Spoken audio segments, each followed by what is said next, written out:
Hi everyone, John here with another project video. Now I recently got myself one of these Peltier modules. It's a thermoelectric device.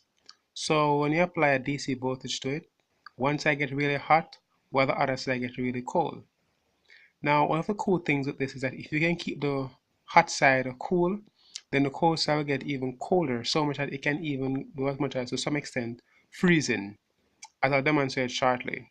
So what I've done is I've attached this module to a heatsink using thermal paste, and it's in a basin with water. So of course the water helps absorb the heat very quickly. Alright, so I'm gonna just apply some water on the module and leave it for a few minutes. And then when it's done, I'll be back and I'll show you what it did. Alright guys, I'm back. So it took around maybe 7 minutes to actually form this eye, as you can see here. See if I can get this off. Really hard to get it off sometimes. Let me just pause. Let me just disconnect the power. Generally that works. Alright, good. Got it off. Oh, okay, so you can see I made it so the eye set it.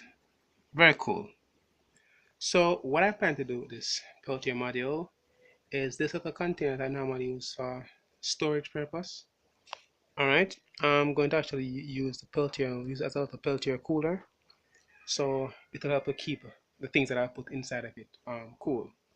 Alright, so for the cover, I had that this insulation is kind of like styrofoam, um, but a little thicker. Alright, I'm going to use some hot glue to actually hot glue it in, but I don't have none today. But I started the project for testing purpose, right? Oh, where's that? Okay. Right on this side, I had this big heat sink. So it's a bit bigger than this one that I was using for testing.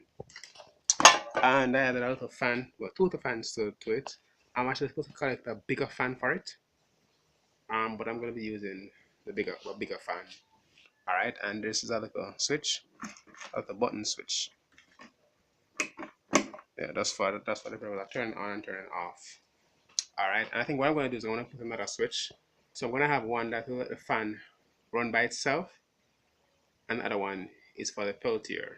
So sometimes I can decide to make the fan run first, and then the Peltier run after. Eventually, what I might do is I might use some form of temperature control device. So as when it gets a certain temperature, it turns off and so forth.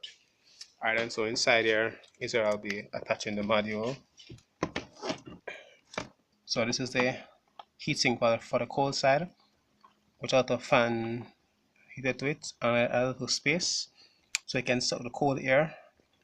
Alright, so it looks something like this. Alright, so fan is running. One here. Too bad I don't have a thermometer to actually show you temperature. But what I'll be doing in the future, I'll be getting a thermometer I'll put on it that's actually tell me the temperature that's inside the device itself, right? So it's connected right now to my 12 volts system. And in one of my videos, I talk about how I use my 240 volts plug for 12 volts items. You can check the link above to actually see that video. So, thanks again for watching. Please like, share, and subscribe for future videos.